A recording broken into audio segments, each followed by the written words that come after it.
그날 밤 나는 한숨도 잘 수 없었습니다. 이 말은 65세 최만수 씨가 내게 직접 했던 첫마디였다. 그는 국민연금을 신청하지 않아 2,160만 원을 놓쳤다. 믿기지 않겠지만 단지 몰랐다는 이유 하나로였다. 주변 사람들은 나중에 하면 되지 않나 라고 쉽게 말하지만 국민연금은 그렇지 않다. 신청하지 않으면 아무리 자격이 있어도 한 푼도 못 받는다. 최만수 씨는 평생 공장에서 일하며 세 자녀를 키웠다. 늦은 밤까지 기계 소리 속에서 손이 굳어져도 늘 노후에는 연금으로 살면 되겠지라며 버텼다고 한다.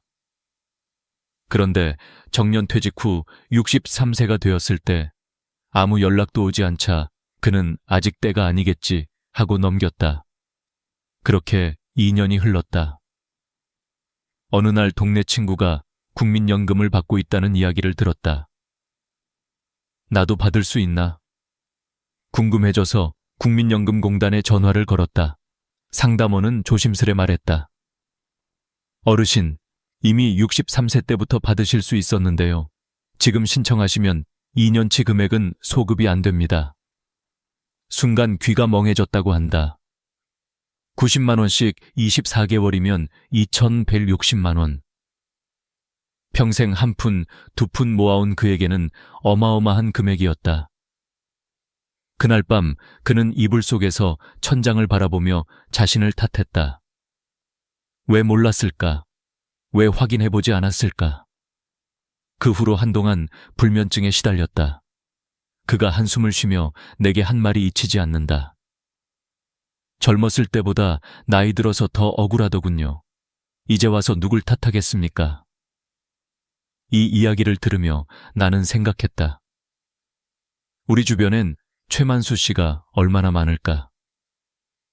나는 아직 65세 안 됐으니까 나중에 하지 뭐 라고 말하는 60대 초반의 분들, 집으로 안내문 오면 그때 하지라며 미루는 분들.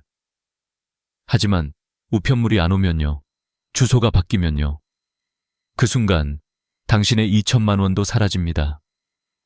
실제로 국민연금은 자동 지급이 아닙니다. 반드시 신청해야 합니다.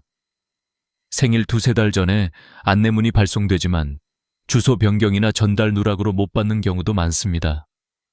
그러니 몰랐다는 말은 변명이 되지 않습니다. 이 방송을 듣고 계신다면 지금 이 순간이 바로 당신이 움직여야 할 때입니다. 63세가 되었거나 곧 되는 분들은 오늘 바로 확인하십시오. 전화 한 통이면 됩니다.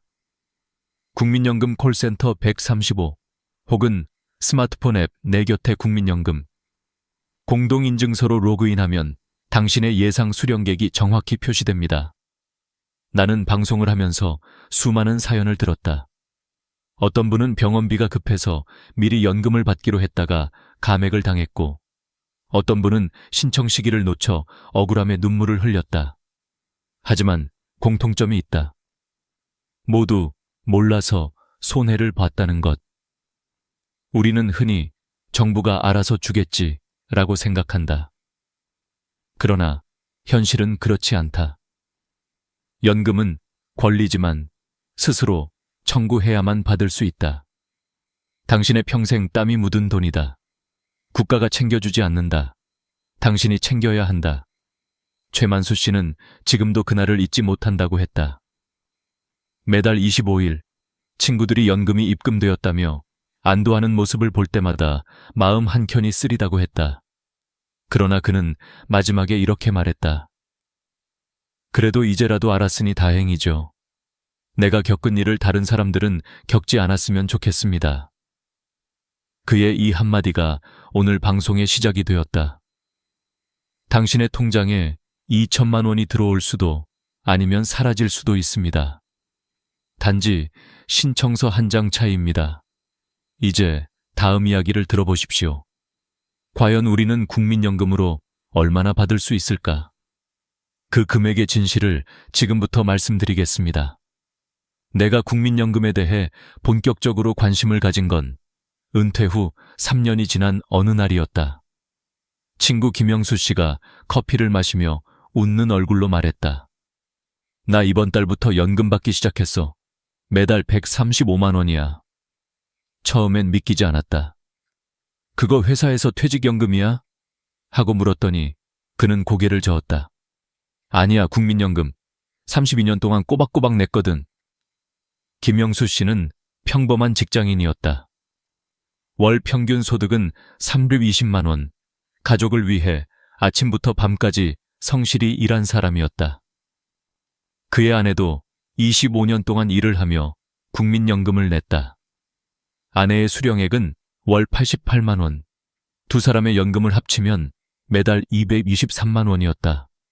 그는 말했다. 우리 생활비가 한 달에 180만 원 정도인데 연금으로 충분히 커버돼. 나머지는 손주들 용돈 주고 가끔 외식도 하고 봄에는 제주도도 다녀왔지. 그의 말에는 안도와 자부심이 섞여 있었다. 이제 자식들에게 손 벌리지 않아도 돼. 그 웃음이 얼마나 따뜻하게 느껴졌는지 모른다. 하지만 모든 사람이 그렇게 여유로운 건 아니다. 2025년 기준으로 국민연금의 평균 수령액은 월 67만 원. 생각보다 적지 않은가? 그러나 평균은 함정이 있다.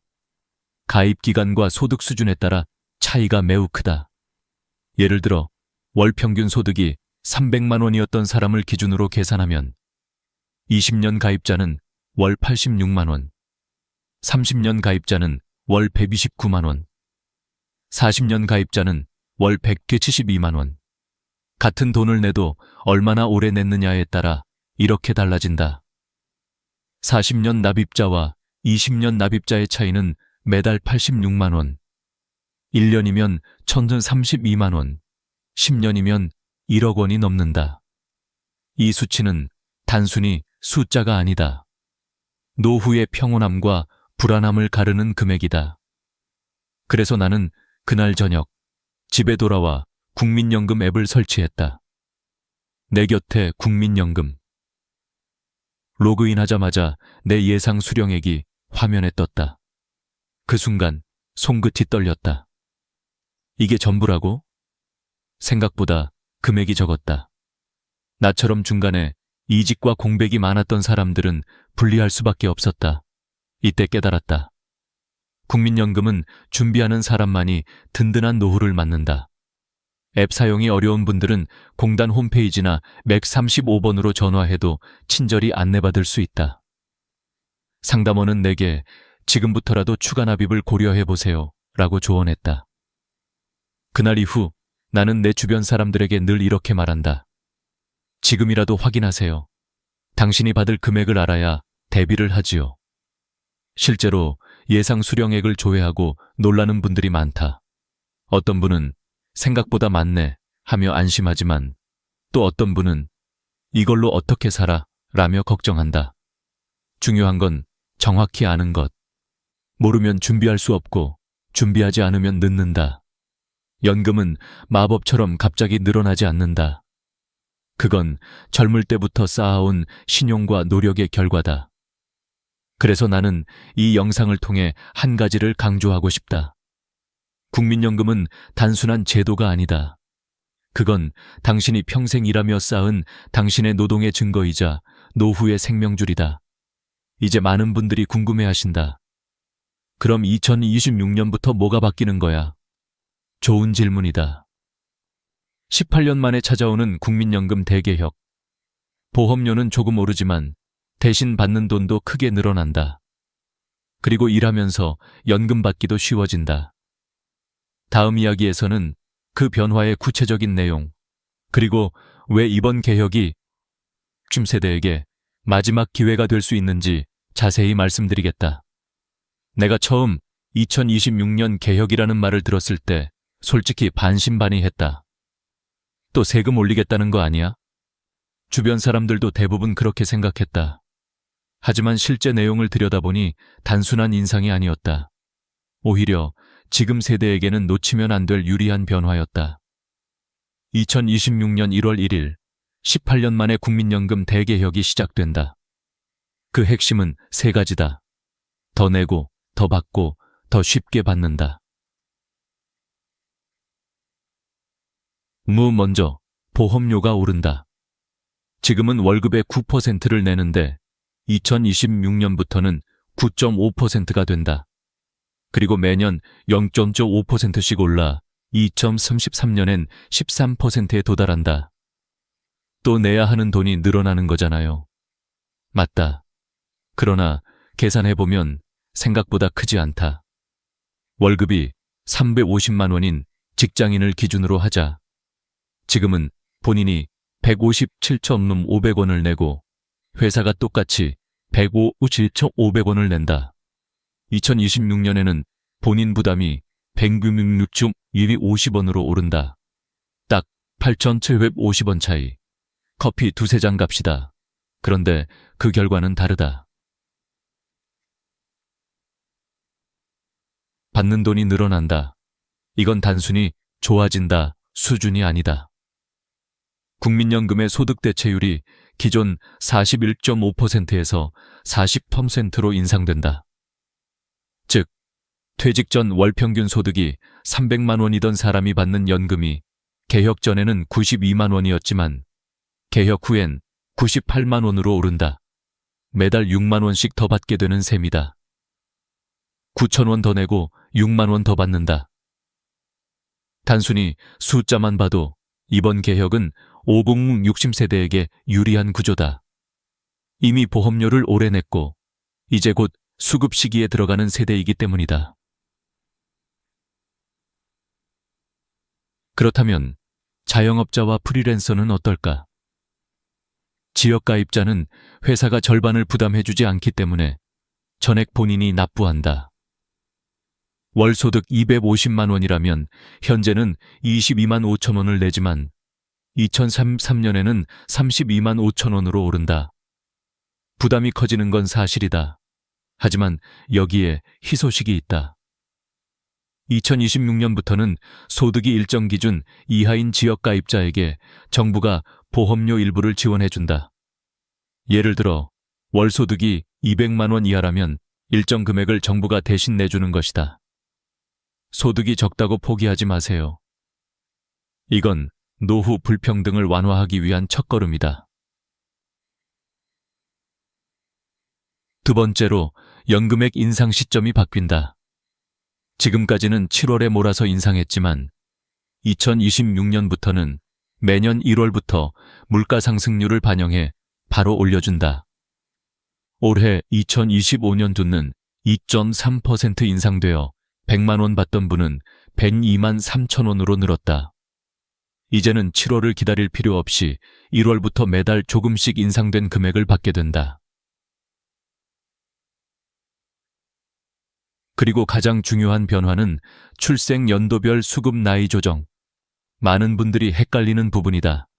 태어난 해에 따라 연금을 받는 나이가 다르다.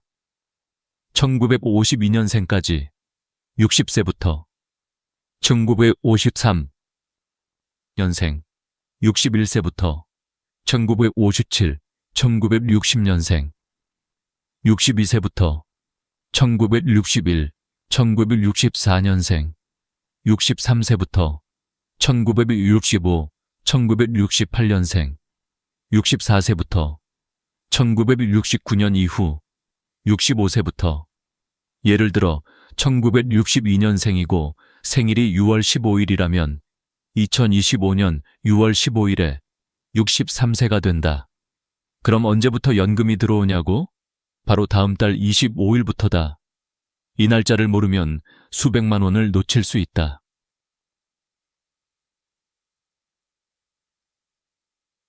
이쯤에서 가장 많이 받는 질문이 있다. 그럼 국민연금은 자동으로 들어오나요? 정답은 아니요. 자동 지급되지 않는다. 반드시 신청해야 한다. 생일 2, 3개월 전에 국민연금공단에서 안내문이 오지만 주소가 바뀌었거나 우편물이 분실되면 통보조차 못 받는다. 그래서 나중에 해야지라는 생각이 가장 위험하다. 나는 방송을 마무리하며 이렇게 말하고 싶다. 국민연금 개혁은 단순한 제도 변경이 아니라 당신의 노후를 새로 쓰는 기회다. 보험료가 조금 늘어도 그 이상의 혜택과 안정이 돌아온다. 한 장의 신청서, 한 번의 확인, 그것이 당신의 미래를 지킬 수 있다.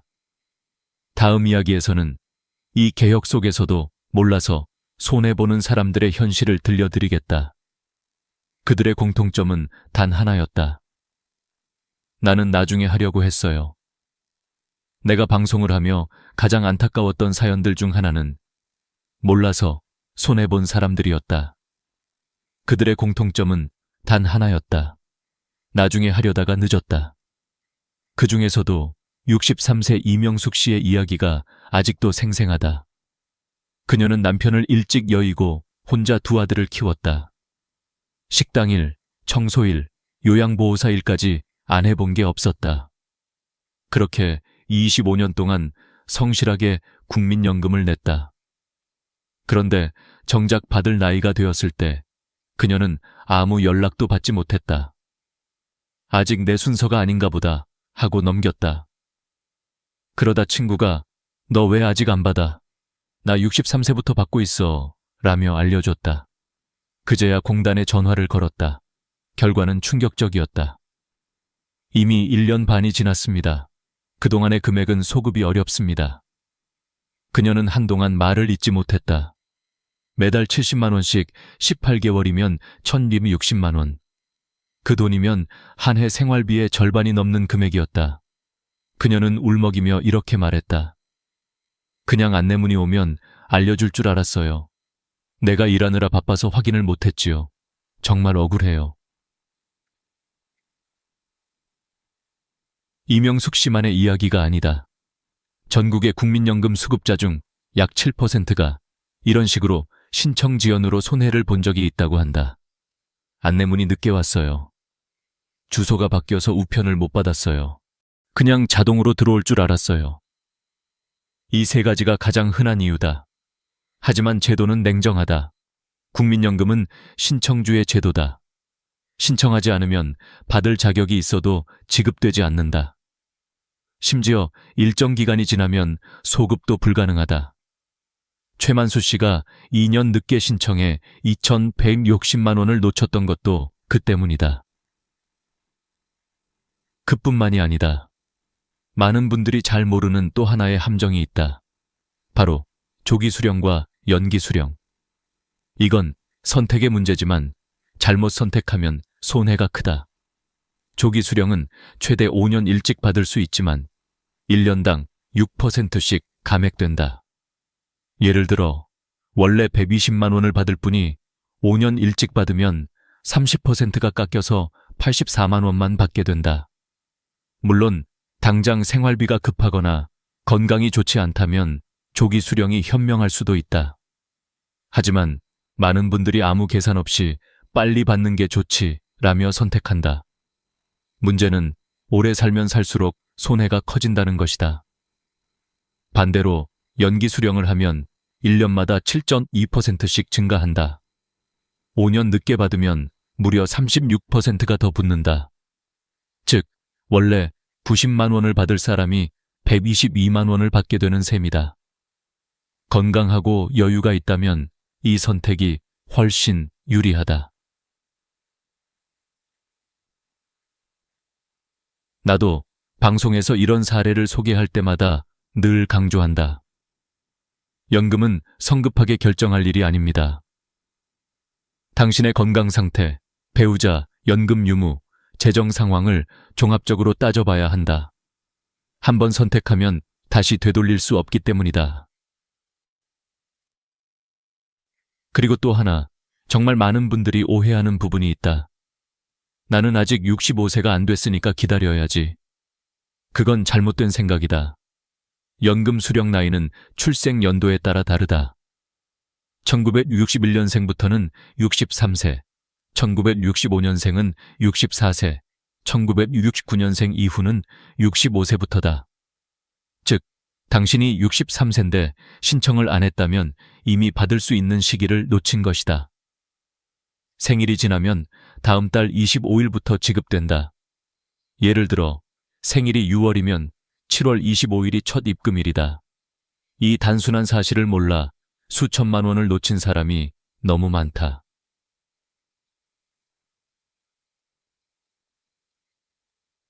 나는 이런 사연들을 모아 방송할 때마다 느낀다. 이건 제도의 문제가 아니라 정보의 문제다. 알면 지킬 수 있고 모르기 때문에 잃는다. 국민연금은 당신의 권리다. 하지만 권리는 스스로 손을 내밀 때만 주어진다. 이제 다음 이야기로 넘어가자. 이번엔 조금 다른 불만이다. 나는 30년 동안 성실히 냈는데 왜 기초연금이 깎여요? 그 목소리엔 분노와 허탈함이 섞여 있었다. 다음은 그 억울한 현실, 성실한 사람이 바보되는 제도에 대한 이야기다. 나는 수많은 국민연금 상담 사연을 들으면서 유독 마음이 무거워지는 순간이 있었다. 바로 성실하게 냈는데 손해본 사람들의 이야기였다. 그 중에서도 63세 박경자 씨의 사연은 잊을 수 없다. 그녀는 젊을 때부터 가난했지만 늘 내가 늙어서 자식에게 폐 끼치지 않으려면 국민연금은 꼭 내야지 라고 다짐하며 살았다. 하루 10시간씩 식당에서 일하며 단 하루도 밀리지 않고 30년 동안 국민연금을 납부했다.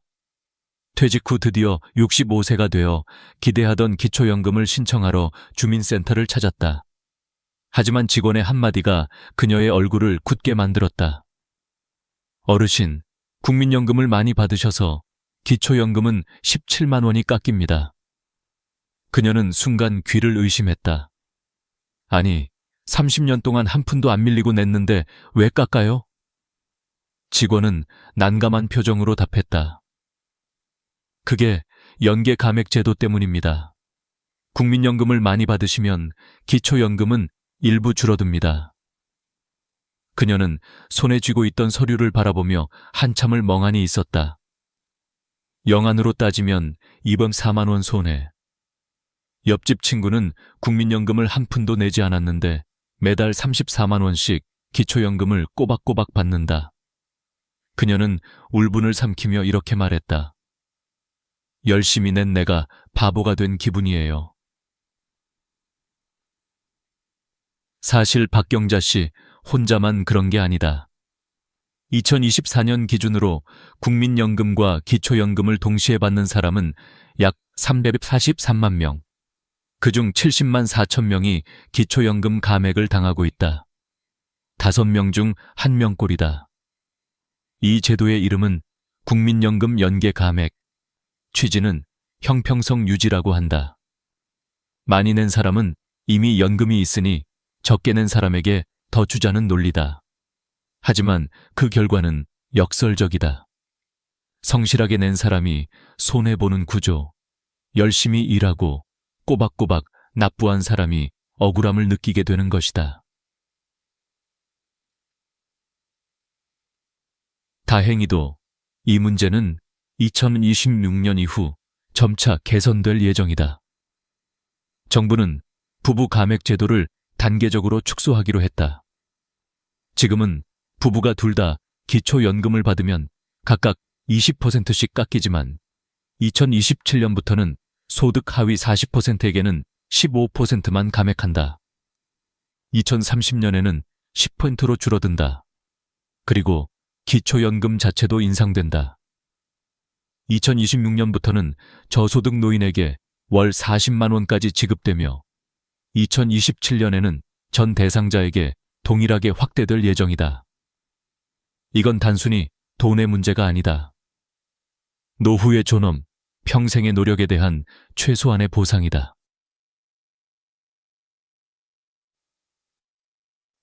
나는 한 방송 인터뷰에서 이렇게 말했다. 국민연금은 국가와 국민이 함께 쌓은 신뢰의 약속입니다.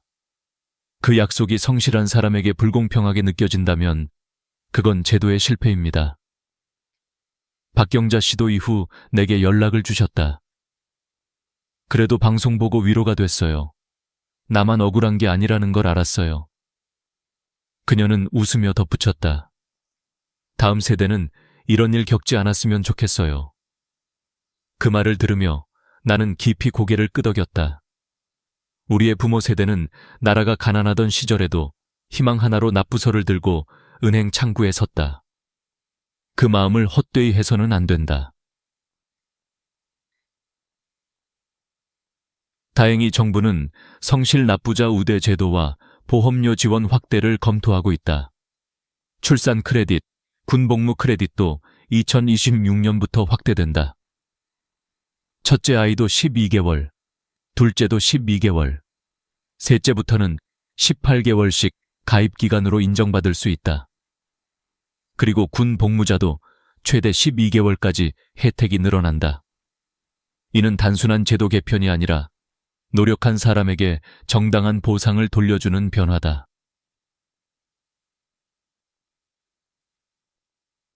나는 방송 마지막 부분에서 늘 이렇게 말한다. 당신이 낸 돈은 사라지지 않습니다. 그건 당신의 시간과 땀, 그리고 인생의 증거입니다. 그러니 부끄러워하지 말고 당당하게 받으세요. 이제 다음으로 넘어가 보자. 그렇다면 우리가 노후를 완전히 준비하기 위해 지금 당장 해야 할 일은 무엇일까? 이제 마지막 이야기다. 잊지 말아야 할 10가지 체크리스트. 이제 마지막으로 내가 당신께 꼭 드리고 싶은 말이 있다. 국민연금은 단순히 돈의 문제가 아니다. 그건 당신이 평생 흘린 땀의 결과이자 스스로 지켜야 할 권리다. 하지만 알고 챙기지 않으면 그 권리는 쉽게 사라진다. 그래서 오늘 나는 노후를 위해 꼭 해야 할 10가지 체크리스트를 정리했다. 첫째, 내 예상 수령액 지금 당장 확인하라. 내 곁에 국민연금 앱을 설치하거나 135번으로 전화하면 당신이 받을 금액이 정확히 나온다. 생각보다 많네. 혹은 이게 다야? 라고 느껴도 괜찮다. 중요한 건 지금부터 준비할 수 있다는 것. 둘째, 출생연도별 수령 시작 나이를 정확히 기억하라.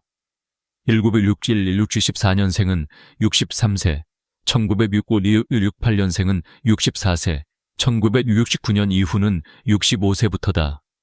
달력에 표시해두고 생일이 지나면 그 다음 달 25일부터 연금이 들어온다. 셋째, 생일 몇 개월 전 안내 우편을 꼭 확인하라. 국민연금공단은 생일 2-3개월 전에 안내문을 보낸다. 주소가 바뀌었거나 우편이 늦으면 놓칠 수 있다.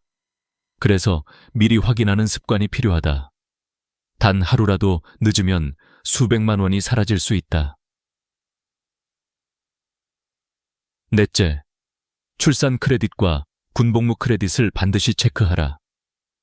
2026년부터 첫째 자녀부터 인정된다. 첫째와 둘째는 12개월씩, 셋째부터는 18개월씩 추가된다. 군복무자는 최대 12개월까지 가입 기간이 늘어난다. 이건 내가 낸 돈이 늘어나는 것과 같은 효과다. 다섯째, 조기 수령과 연기 수령을 신중히 선택하라. 급할수록 천천히 생각해야 한다.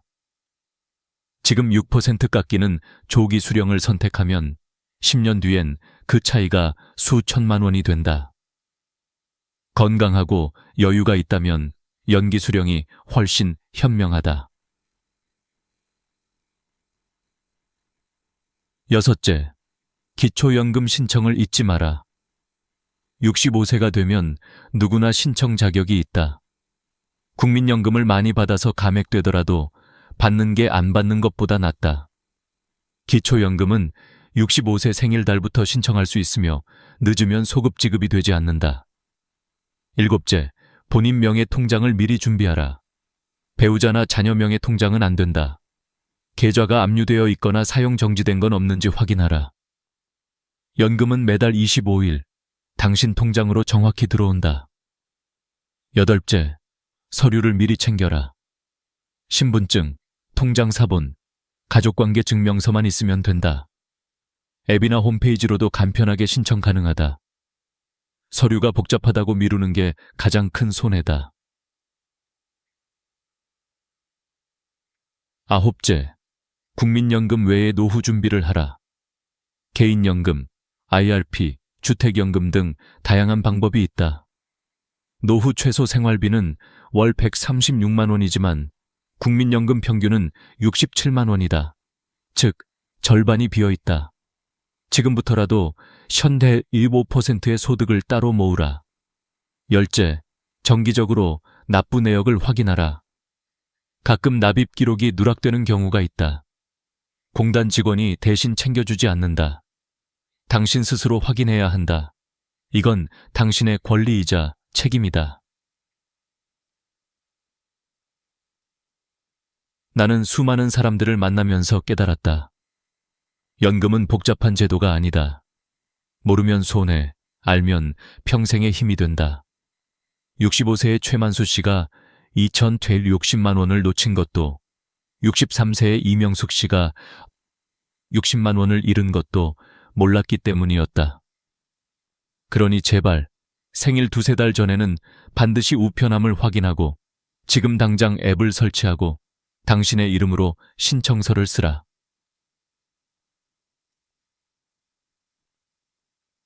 내가 방송을 마치며 늘 하는 말이 있다.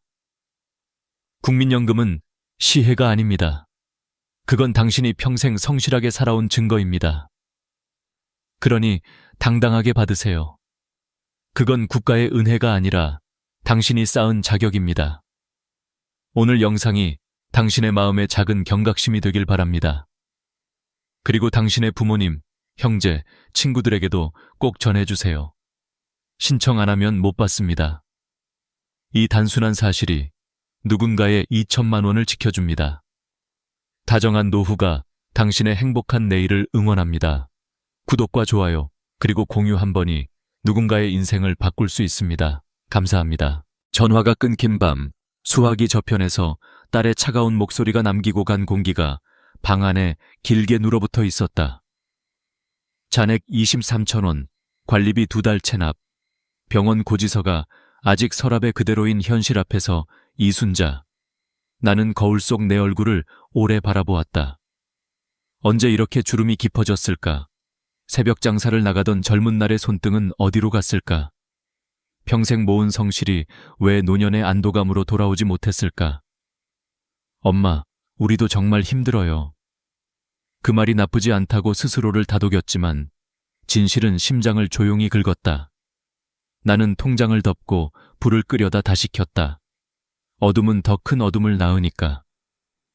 그날 밤 나는 내 삶을 덮고 있던 5겹의 무거운 이불을 확인하기로 마음먹었다.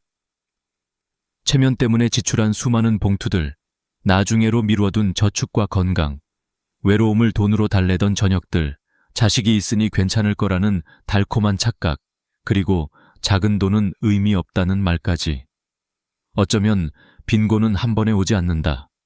작은 새는 작고 보송한 구멍으로 들어온다. 그 새가 해마다 둥지를 틀면 어느 날 지붕이 주저앉는다. 나는 그 구멍의 이름을 알아보기로 한다. 계절은 가고 왔고 명절은 지나갔고 봉투는 늘었다. 어른인데 이 정도는. 남들 다 하는데 얘들 창피하면. 그 말들은 내 입에서 나왔지만 사실은 내 어깨를 내려앉히던 무게였다. 그 무게가 한 번도 의심받지 않았기에 더 위험했다. 나는 그날 밤 내 지출의 이유를 다시 썼다. 체면이라는 2글자를 지우고 형편이라는 2글자를 적었다. 어떤 사람들은 말한다.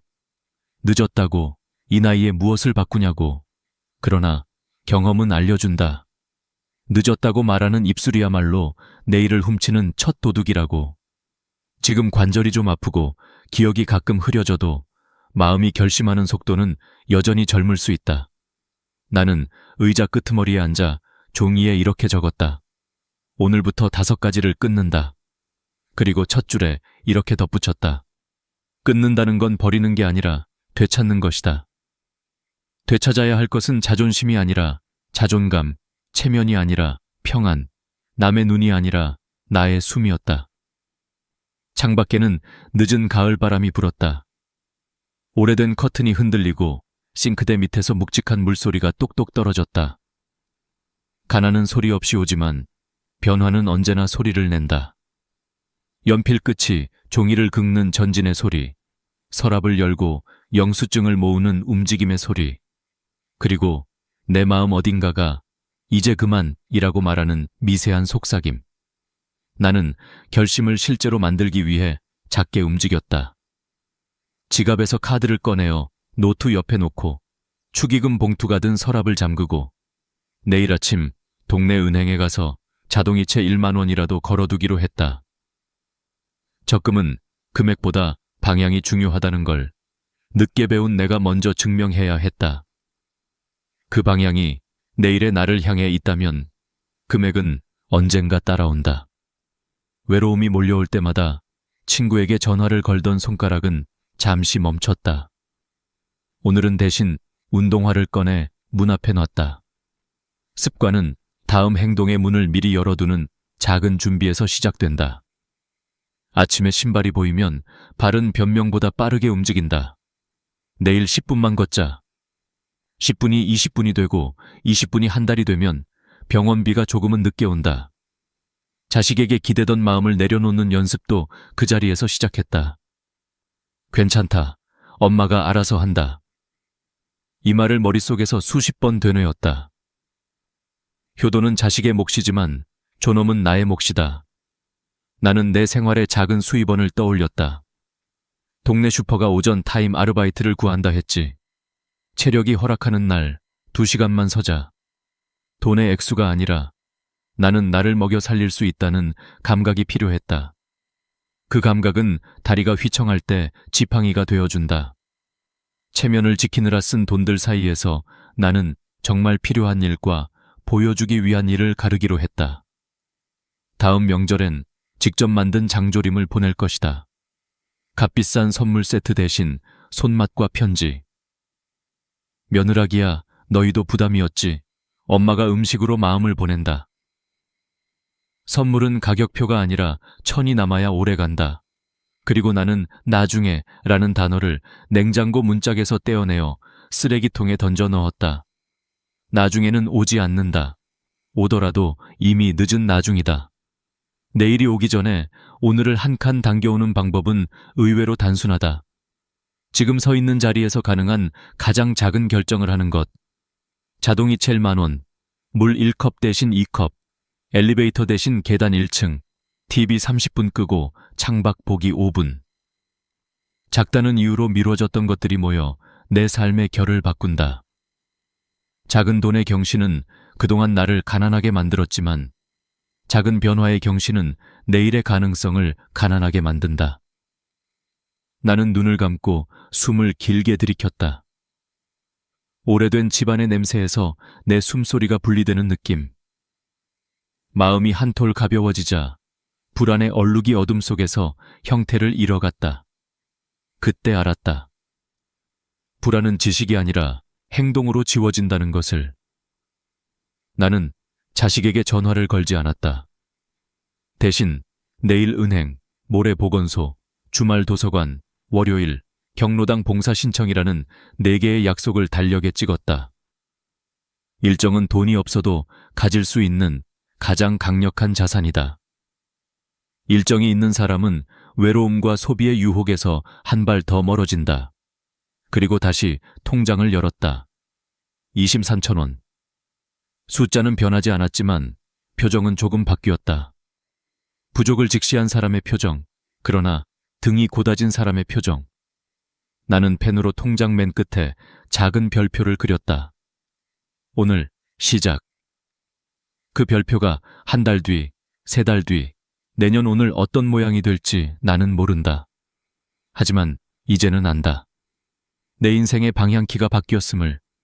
체면에 바람이 불어도 나침반이 있는 배는 길을 잃지 않는다. 가난이 문을 두드려도 지키는 법을 아는 집은 쉽게 무너지지 않는다. 오늘 밤 끊긴 전화의 여운은 더 이상 상처가 아니라 출발선이었다. 내일 아침 나는 은행 문을 가장 먼저 열 것이고 돌아오는 길에 시장에 들러 콩나물 한 봉지를 살 것이다.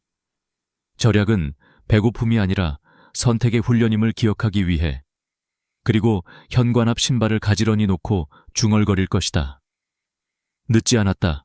지금이 제일 빠르다. 그 말이 진실이 되는데 필요한 것은 돈이 아니라 하루의 연습이다.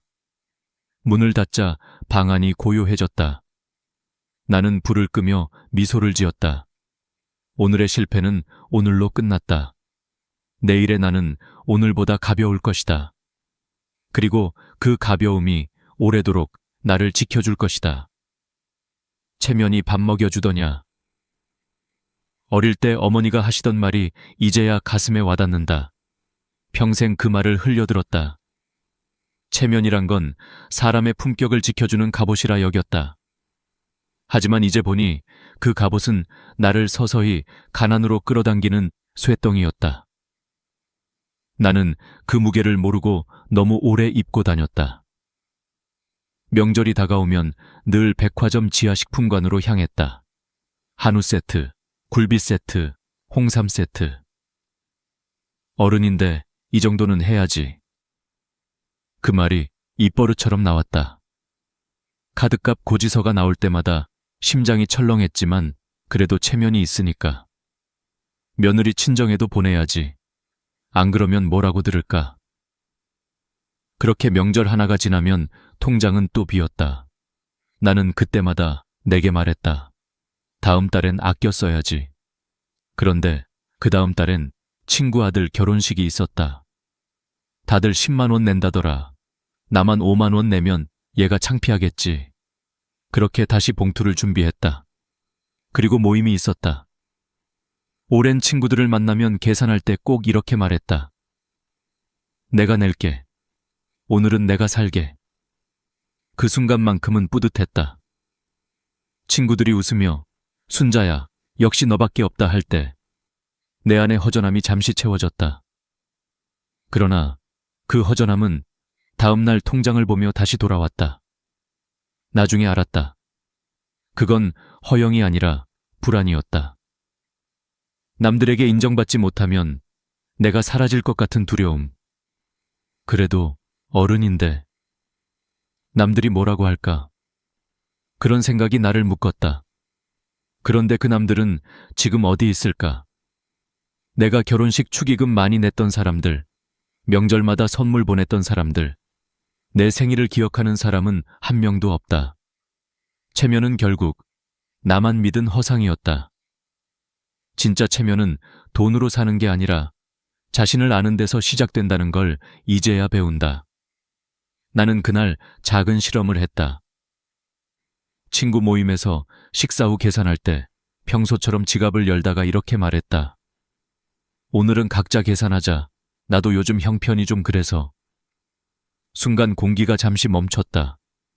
그런데 놀랍게도 아무도 이상하게 여기지 않았다. 그래, 그게 낫지. 요즘 다 힘들지.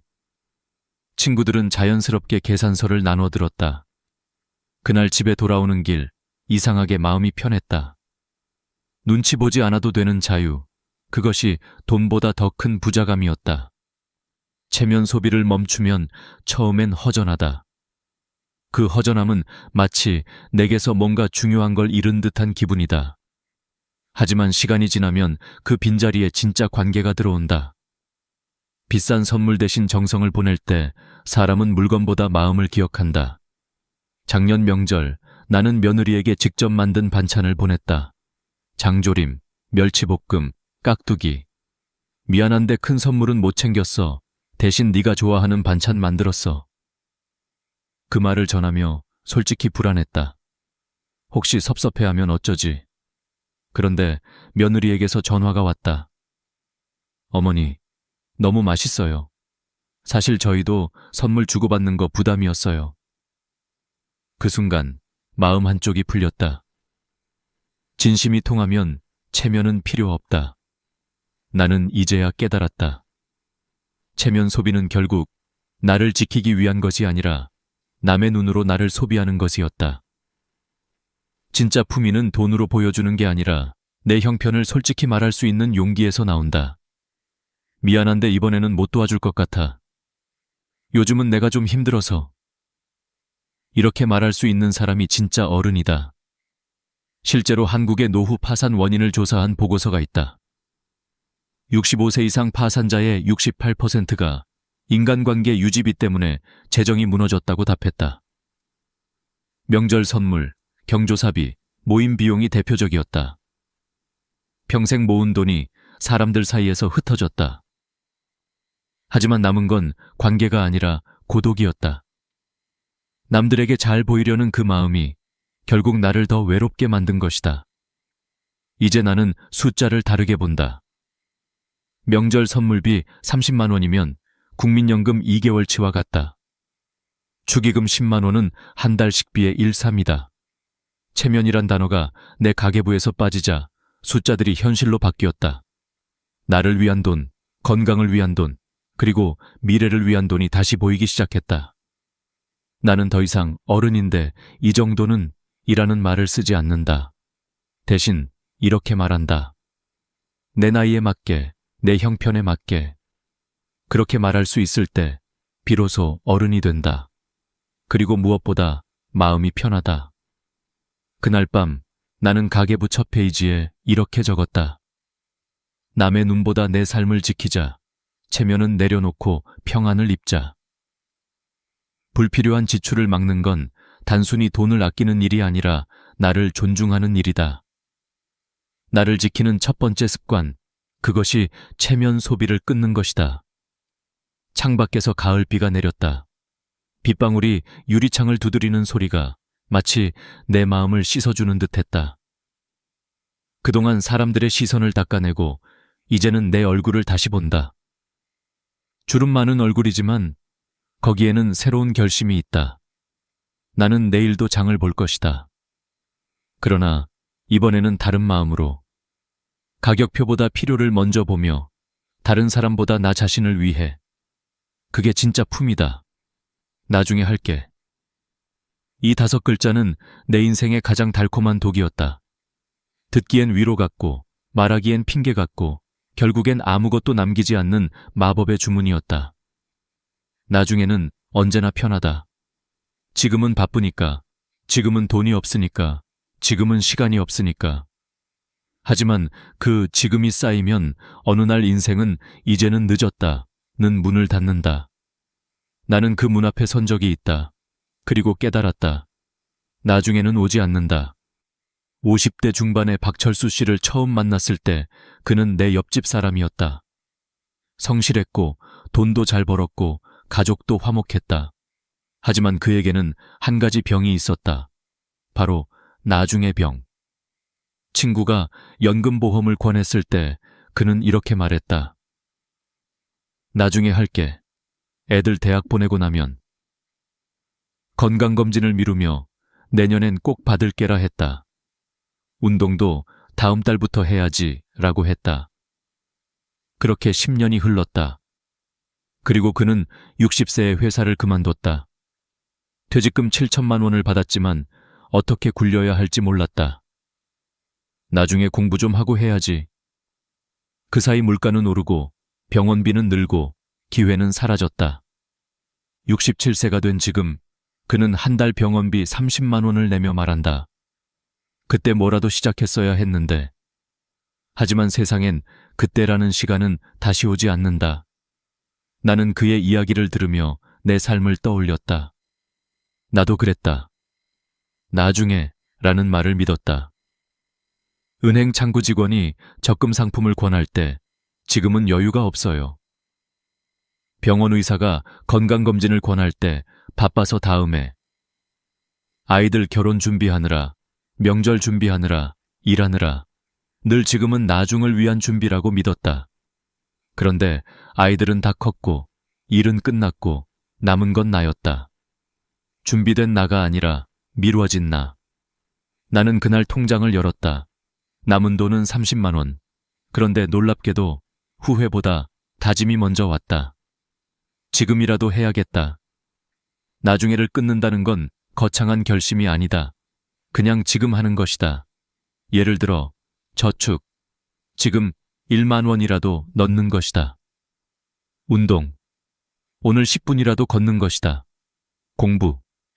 지금 유튜브 하나라도 보는 것이다. 미래를 준비한다는 건 거창한 계획이 아니라 사소한 실천의 반복이다.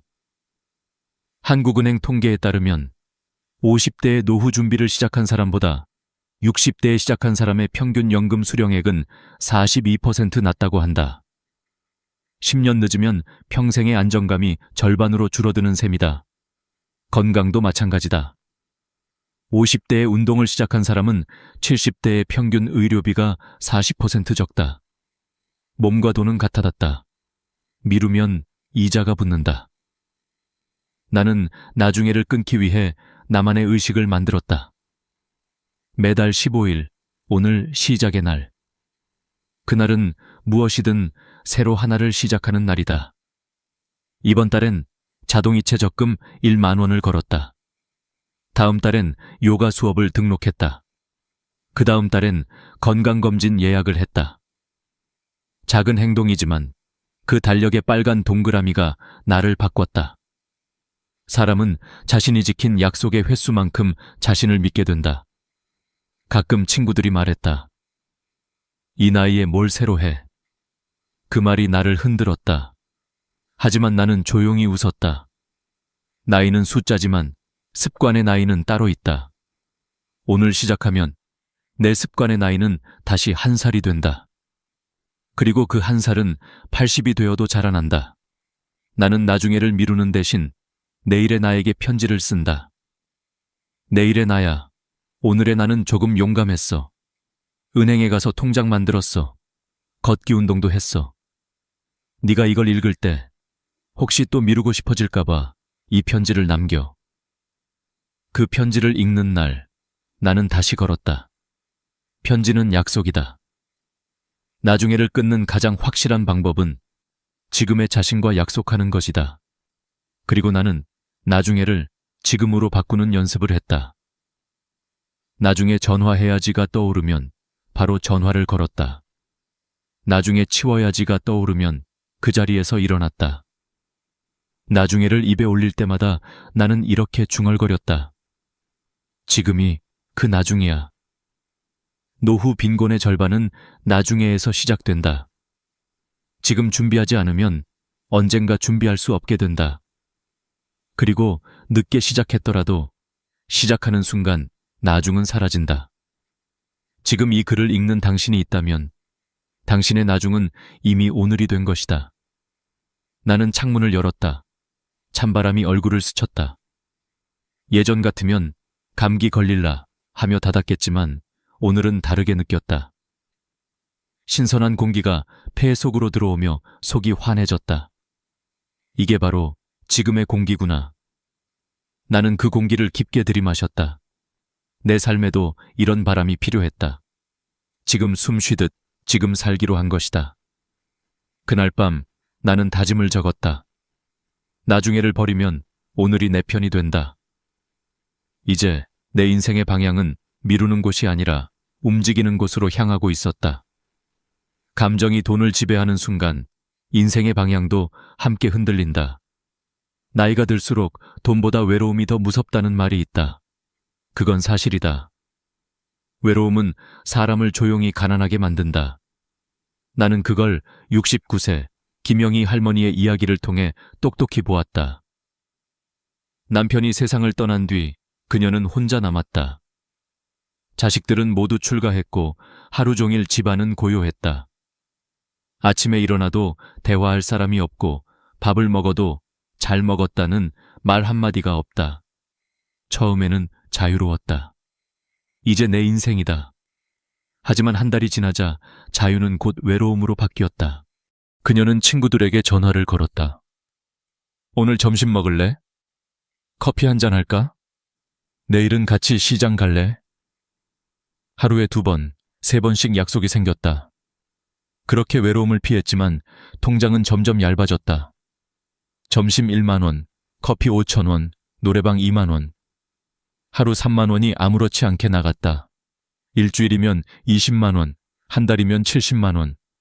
그래도 즐겁게 살아야지. 그렇게 2년이 흘렀다. 그녀가 통장을 확인했을 때 남편이 남긴 5천만 원은 400만 원으로 줄어 있었다. 외로움은 소비를 부른다. 기분이 울적할 때 쇼핑을 하고 화가 날 때 술을 마시고 심심할 때 사람을 찾는다. 감정이 통장을 통제하면 재정은 감정의 노예가 된다. 김영희 할머니도 그랬다. 외로움을 달래기 위해 돈을 썼지만 돈이 줄어들수록 외로움은 더 커졌다. 결국 병원비가 필요할 때 도움을 청할 사람은 아무도 없었다. 친구들은 빨리 나으세요 라는 문자만 남겼다. 그녀의 이야기는 내 이야기이기도 했다. 남편이 떠난 후 나도 그랬다. 하루가 길었다. TV를 켜도 내용이 들어오지 않았다. 그래서 나는 밖으로 나갔다. 시장을 돌고 카페를 돌고 경로당을 돌았다. 그런데 어느 날 내 가계부를 보며 멈췄다. 한 달 지출이 60만 원. 생활비의 절반이 감정 소비였다. 그 순간 나는 깨달았다. 외로움을 돈으로 채우는 건 바닥난 독을 다시 채우는 일이라는 걸.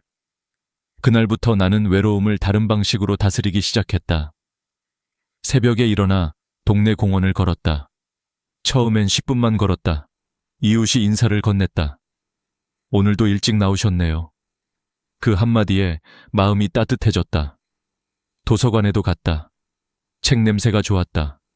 나와 비슷한 나이의 사람들이 조용히 책을 읽고 있었다. 거기서 생활 습관 개선이라는 책을 읽었다. 거기엔 이런 문장이 있었다. 사람은 외로움을 이길 때 돈이 아니라 리듬이 필요하다. 그 문장이 내 마음에 박혔다. 나는 매일의 리듬을 만들었다. 월요일과 목요일은 걷기, 화요일은 도서관, 수요일은 봉사활동, 금요일은 시장에서 장보기. 일정이 생기자 마음이 안정됐다. 돈을 쓰지 않아도 하루가 채워졌다. 특히 봉사활동은 내 마음을 새롭게 했다. 처음엔 두려웠다. 내가 남을 도울 수 있을까? 그런데 첫날 도시락을 나누며 한 노인이 내 손을 잡고 말했다. 고마워요. 덕분에 따뜻하네요. 그 말 한마디가 커피 10잔보다 달았다. 외로움은 사라지지 않는다. 다만 다른 의미로 바뀔 뿐이다. 그동안 나는 외로움을 피하려 했다. 하지만 이제는 외로움과 함께 산다. 외로움은 나를 사람들에게 이끄는 신호였다. 단지 그 신호를 돈으로 오해했을 뿐이다. 이제는 그 신호가 오면 나는 봉사 신청서를 꺼낸다. 혹은 요리책을 연다. 내 마음을 채우는 가장 값싼 방법은 움직이는 것이었다. 감정 소비는 단순한 돈 문제가 아니다. 그것은 자존감의 문제다. 감정에 휘둘릴 때마다 내 안의 자존감이 조금씩 닳는다. 반대로 감정을 이기면 자존감이 자란다. 자존감이 높아지면 통장은 비지 않는다. 그건 수입이 늘어서가 아니라 불필요한 지출이 줄어서다. 나는 이제 기분이 안 좋을 때 이렇게 중얼거린다. 오늘은 내가 나를 위로하자. 커피 대신 따뜻한 물을 끓이고 쇼핑 대신 일기를 쓴다. 일기장에 이런 문장을 썼다. 외로움은 나쁜 게 아니다. 나를 다시 사랑하라는 신호다. 감정이 날 흔들 때 나는 걷는다. 바람이 머리를 식히고 햇빛이 마음을 말려준다. 그렇게 걸으며 나는 마음속에서 돈보다 더 큰 부를 찾는다. 평안이라는 이름의 부자. 이제 나는 친구들에게 자주 연락하지 않는다. 하지만 필요한 사람들과는 꾸준히 만난다. 돈이 아닌 진심으로 이어진 관계는 오래 간다. 그리고 집에 돌아와 통장을 보면 마음이 편하다. 잔액이 늘어난 게 아니라 마음의 빚이 줄었기 때문이다. 외로움은 피할 수 없다. 그러나 그걸 돈으로 막을 필요는 없다. 나이가 들수록 돈보다 중요한 건 마음의 균형이다. 감정이 내 지갑을 지배할 때 삶은 불안해진다. 하지만 내가 감정을 다스릴 때 지갑도 마음도 평안해진다. 나는 오늘 일기 마지막 줄에 이렇게 적었다. 감정을 쓰면 돈이 줄고 감정을 다스리면 삶이 늘어난다. 그리고 작은 미소를 지었다. 외로움은 여전히 내 옆에 있지만 이제 그건 적이 아니라 친구다. 그 친구 덕분에 나는 오늘도 걷는다. 노년의 가장 큰 착각은 아직 괜찮다는 자기 위안이었다. 몸이 조금 아파도 그냥 나이 탓이지. 기억이 흐릿해져도 요즘 다 그렇다 하며 넘겼다. 하지만 그 작은 방심이 인생을 뒤흔든다는 사실을 나는 너무 늦게 알았다. 내 친구 정분자 씨는 72세, 평생 건강했다. 매일 새벽마다 걷고 밥도 규칙적으로 먹었다. 그런데 작년 가을 잠자던 중 갑자기 어지럼증을 느꼈다.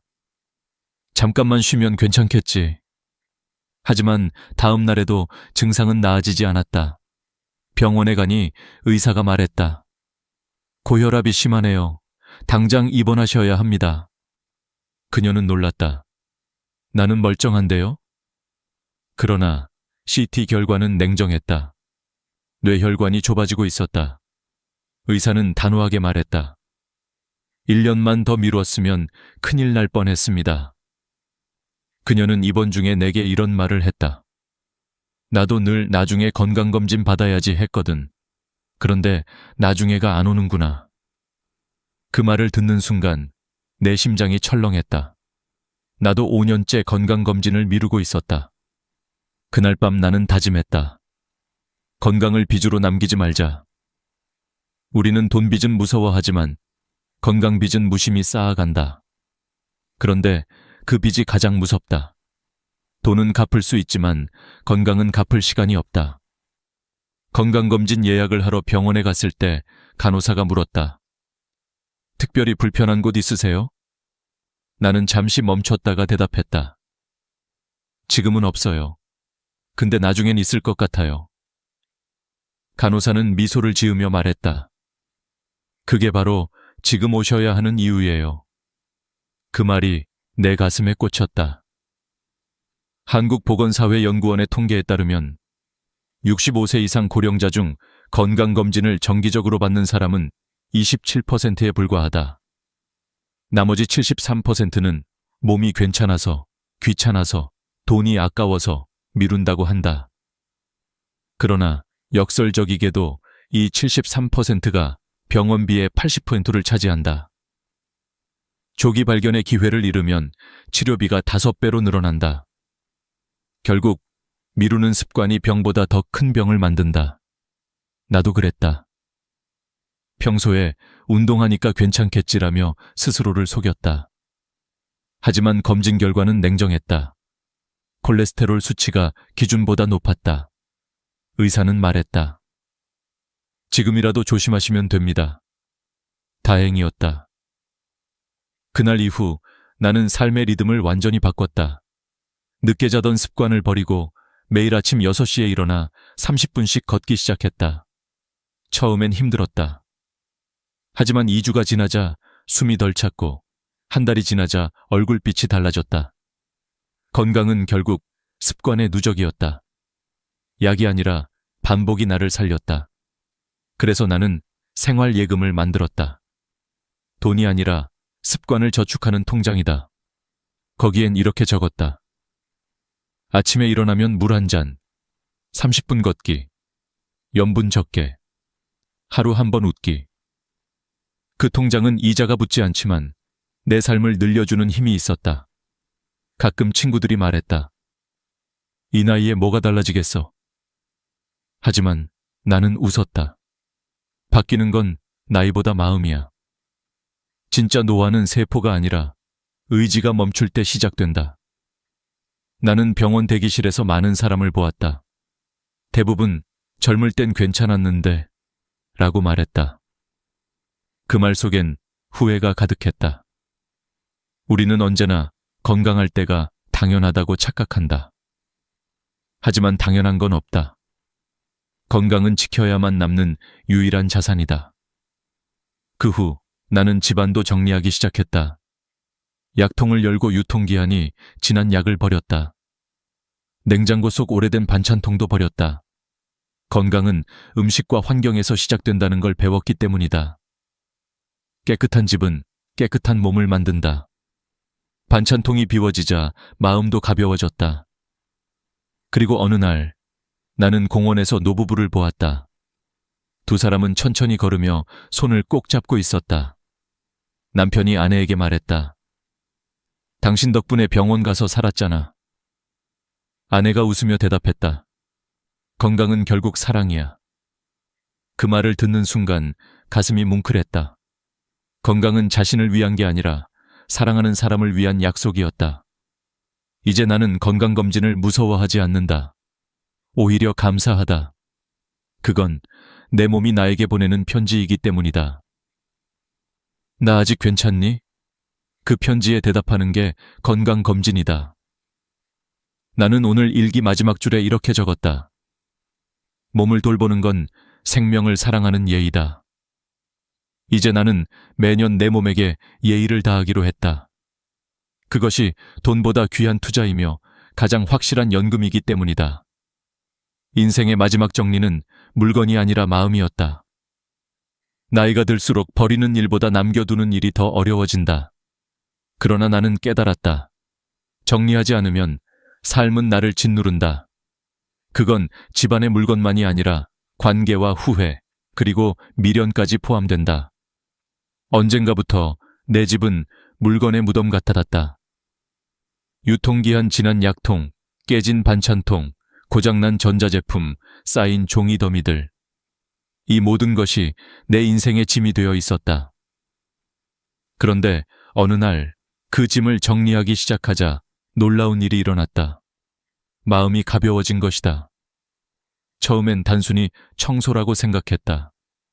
하지만 버릴수록 깨달았다. 정리란 결국 살아온 흔적을 정직하게 마주하는 일이었다. 버릴 때마다 기억이 스쳤다. 오래된 사진을 버릴 때는 웃음과 눈물이 함께 났다. 낡은 옷을 버릴 때는 이 옷 입고 아들 결혼식 갔었지 라는 생각이 났다. 그러나 이상하게도 버리고 나면 후련했다. 과거를 버린 게 아니라 현재의 나를 찾아낸 느낌이었다. 이웃 박노인 씨는 나보다 5살 많았다. 어느 날 그가 말했다. 정리 안 하면 결국 자식들이 대신 정리한다. 그 말이 내 가슴을 쳤다. 그는 미리 집을 비웠다. 필요 없는 물건을 모두 버리고 남은 건 책 30권과 식탁 하나, 침대 하나뿐이었다. 이게 내 인생의 무게야. 그는 웃으며 말했다. 그의 집은 마치 작은 호텔 같았다. 공간이 넓고 공기가 맑았다. 나는 그 집에 들어서는 순간 마음이 정화되는 느낌을 받았다. 그날부터 나도 조금씩 비우기 시작했다. 서랍을 열고 10년 된 영수증을 버렸다. 장롱을 열고 입지 않는 옷을 기부했다. 그리고 마음속 서랍도 열었다. 오래된 원망과 미련을 꺼냈다. 그때 그 사람만 아니었어도 왜 나는 항상 손해만 봤을까?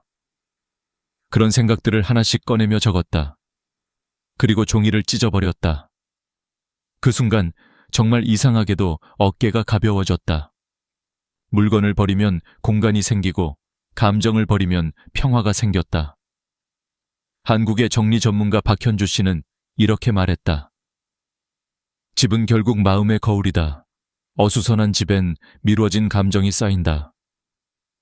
그 말을 듣고 나는 집안을 둘러보았다. 구석마다 미뤄둔 감정이 숨어 있었다. 버리지 못한 물건들은 결국 버리지 못한 나의 마음이었다. 그래서 나는 버릴 때마다 스스로에게 물었다. 이건 정말 지금의 나에게 필요한가? 필요 없으면 과감히 버렸다. 그렇게 3개월이 지났다. 놀랍게도 내 집이 달라졌다. 거실 바닥이 보이고 주방이 빛났다. 하지만 가장 크게 달라진 건 내 마음이었다. 아침에 눈을 뜨면 답답하지 않았다. 공기가 다르게 느껴졌다. 깨끗한 공간은 생각을 맑게 하고 생각이 맑아지면 하루가 달라졌다. 정리는 단순히 청소가 아니라 인생을 새로 짓는 일이었다. 나는 이제 정리를 하나의 의식으로 삼았다. 매주 일요일 오후 음악을 틀고 서랍 하나를 정리한다. 손끝에 먼지가 묻을 때마다 지난 시간을 닦아내는 기분이다. 때로는 버리기 아까운 물건이 있다. 그럴 땐 사진을 찍고 고마웠어요 라고 인사한 후 버린다. 그 인사가 내 마음을 덜 아프게 한다.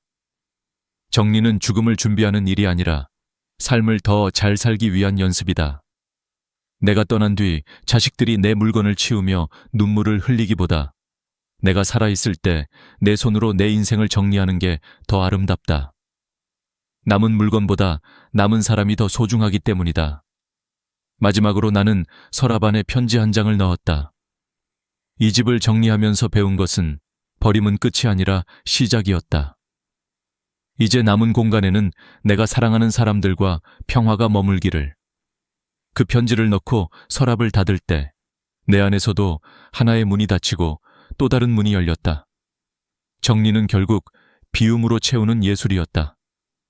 마지막으로 나는 여러분께 말하고 싶다. 지금 눈앞에 있는 물건 하나 버려보세요. 그건 단순한 청소가 아니라 새로운 인생의 시작입니다. 8가지를 다 버리지 못해도 괜찮아요. 오늘 단 한 가지만 비워도 내일의 공기는 달라질 겁니다. 이제 나의 집은 조용하다.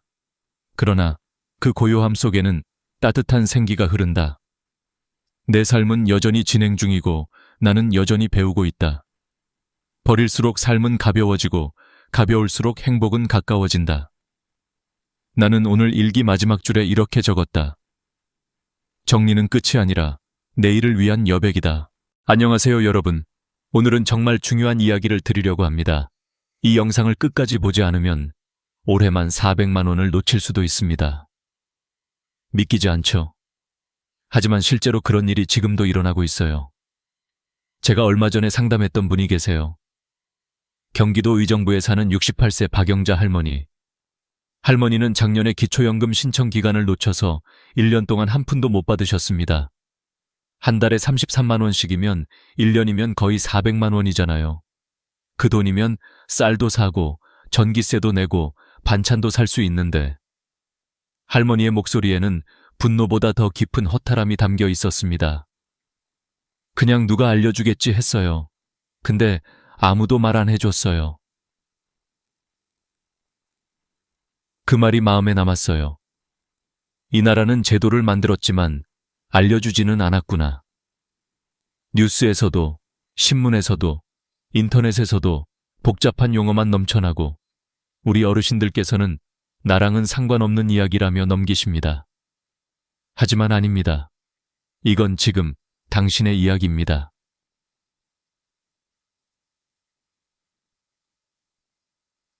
11월부터 우리 어르신들에게 삶을 바꿀 5가지 정책이 새로 시작됩니다.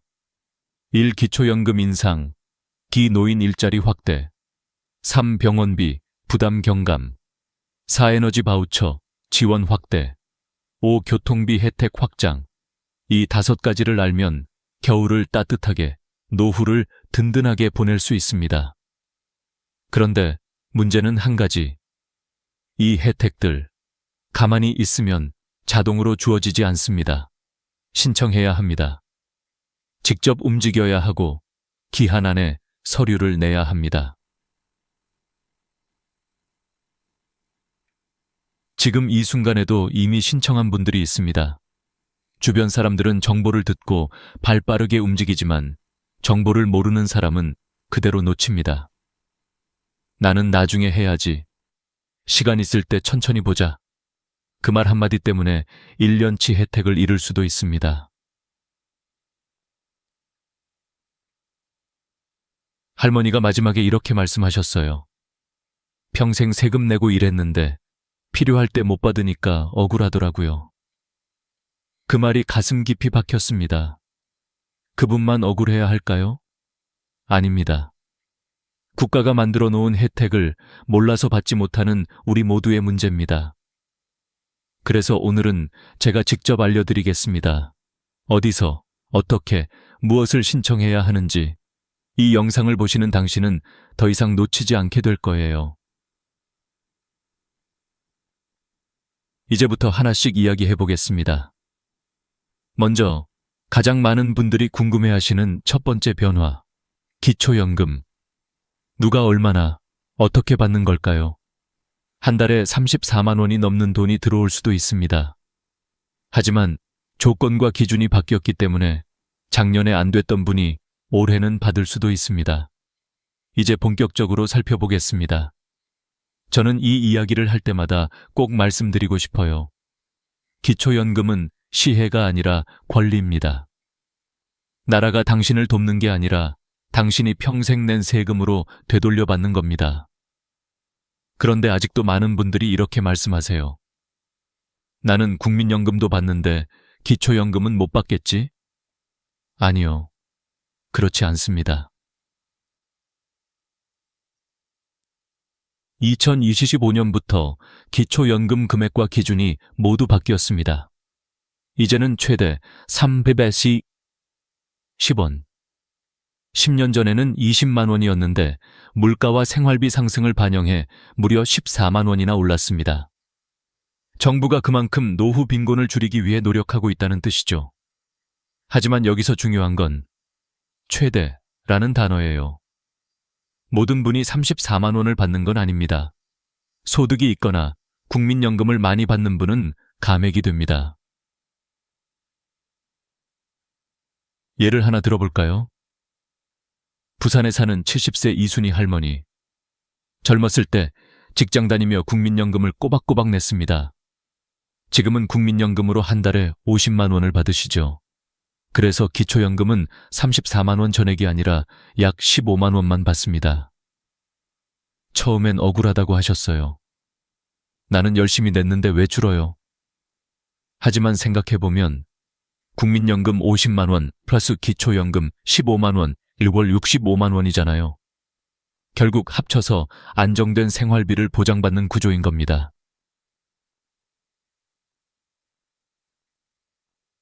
또 한 가지 좋은 소식이 있습니다. 기초연금의 소득 기준이 15만 원 상향되었습니다. 작년에는 월소득 213만 원 이하만 받을 수 있었는데 이제는 228만 원 이하까지 가능합니다. 이게 무슨 뜻이냐면요.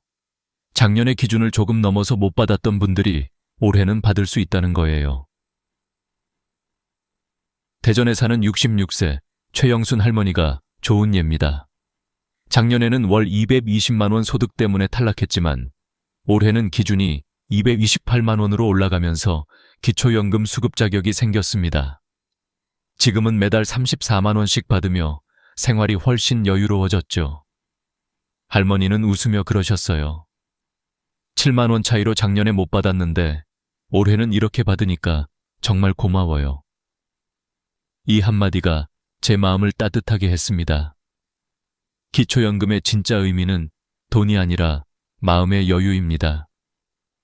내가 잊힌 존재가 아니라는, 사회가 나를 기억하고 있다는 증거죠. 그럼 나는 받을 수 있나? 확인해 봅시다. 방법은 아주 간단합니다. 1. 나이 조건. 만 65세 이상이어야 합니다. 생일이 지나야 신청할 수 있습니다. 생일 한 달 전부터 미리 신청 가능합니다. 2. 소득 조건. 월소득 인정액이 기준 이하여야 합니다. 이건 월급뿐 아니라 집, 땅, 예금 등 재산도 반영됩니다. 혼자 사는 분 기준으로 228만 원 이하, 부부 기준으로는 365만 6천 원 이하면 가능합니다. 3. 신청 방법. 3가지 중 하나를 고르세요. 1. 가까운 주민센터 방문. 2. 복지로 홈페이지 접속. 3. 국민연금공단 13555 전화. 실제 사례 하나 더 소개할게요. 경기도 고양시에 사는 67세 김정희 할머니.